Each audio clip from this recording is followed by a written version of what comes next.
See the good hidden in the bad. The wild boar is a dangerous four-legged animal. It gets more dangerous when hit by an arrow. Some wild boars are naturally born with dangerous traits. It's their custom to chase and attack a man on sight. Some big wild boars have two tushes that grow outward on both sides of the mouth.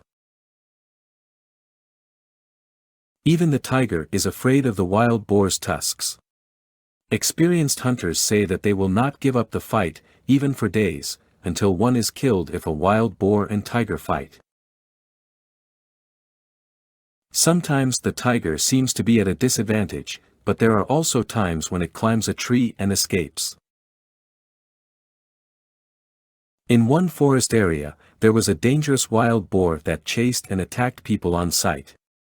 Therefore, the travelers on the road that fell in the middle of the forest should be very careful.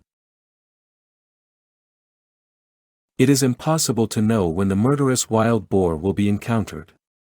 If someone meets the wild boar suddenly, he must climb a tree.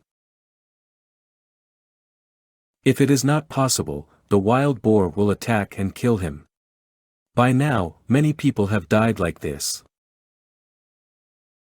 Skilled archers and hunters worked hard to kill this boar. Some of them were killed by the boar.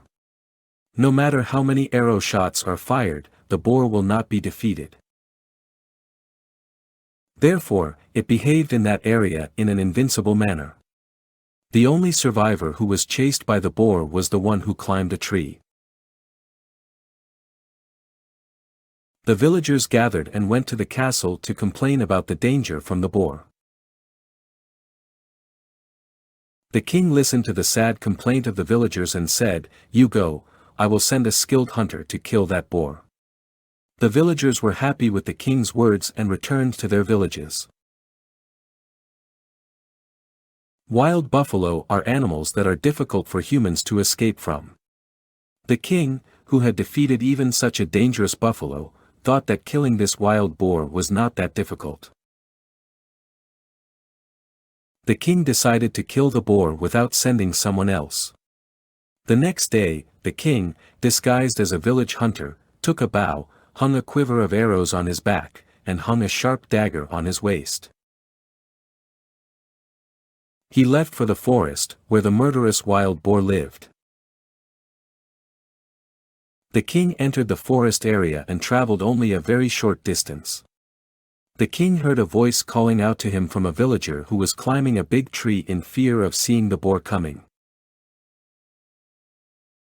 "Who is coming along the road? The murderous wild boar is approaching. If you love your life, don't come. Climb a tree," he cried. The king walked on as if he hadn't heard it. Is he deaf or mad? Or a hero who doesn't care about his life? It doesn't matter who he is, I'll say it one more time. The villager thought. "Oh, wretch, have you gone mad? In the name of the king, don't go even a step forward," he yelled in a threatening voice. But the hunter went ahead regardless of the word of the man who was on the tree. The villager couldn't imagine what was happening now. It caused great fear in the heart. He felt sorry for that unknown man. Whoever he was, that man was a handsome young man with great physical strength. He silently hugged the tree with more effort. And he waited expectantly for the terrible thing that was about to happen before his eyes.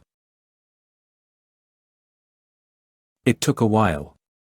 The boar appeared to the king, and the king appeared to the boar. The boar raised its voice and approached the king. The king drew the bow over his shoulder and sent it once. The arrow went through the boar's body and led away. But the boar did not fall to the ground. It angrily jumped towards the king and gave him a hit with its tusks.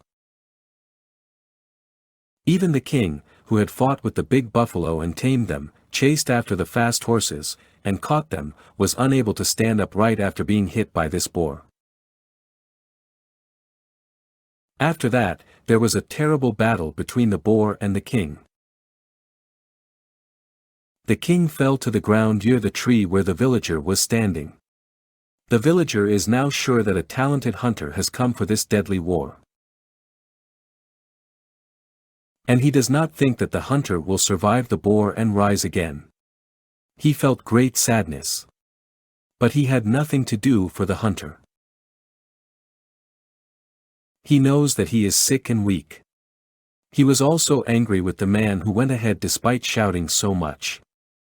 Thinking that the man would not rise again, the villager cried out in order to express his anger.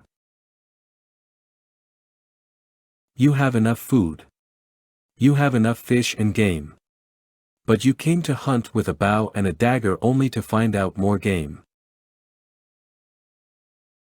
I swear that the boar could easily kill you, and I wish the same because of your fault. After hearing this, the king was encouraged. The body was lively.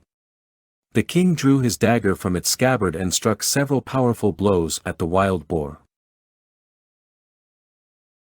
The wild boar fell dead from it. The king trampled the dead boar and looked straight at the villager on the tree. And the king said, I finished the trouble with the murderous wild boar. Now you can get down from the tree and go on your way. The villager spent some time on the tree even after the king walked away. This news spread rapidly throughout the village. Locals came to the villager's house to know about the incident. The next day, the guards of the royal palace came to the village in search of this villager. He was horrified to know that it was the king who killed the wild boar yesterday. He remembered how he had scolded the king, and he was filled with fear. The guards presented him to the king, and he bowed before the king and begged. Oh, my lord, I insulted you. I made an unforgivable mistake. It's a treasonous act. Give me a befitting punishment. Take my life from your sword. The king was surprised to hear that. He does not ask to save his life. He demands punishment for the crime. He is a hero who works according to his heart and accepts his mistakes. He thinks that he committed a crime. But his mistake saved my life. He doesn't know that. Therefore, I should make him understand that and give him life assurance. My dear villager, you are a hero. You think that you committed a crime and ask for the punishment. My idea is that you did not commit a crime against the king. You saved my life, knowingly or unknowingly. Encouraged by your words, I acted and saved my life. I remembered that I had the dagger with your shout. If you hadn't screamed like that, I would have been killed by the boar. So, I am kind to you. The king gave him gifts and sent him to his village. The villager was very happy, as even his blame could save the king's life.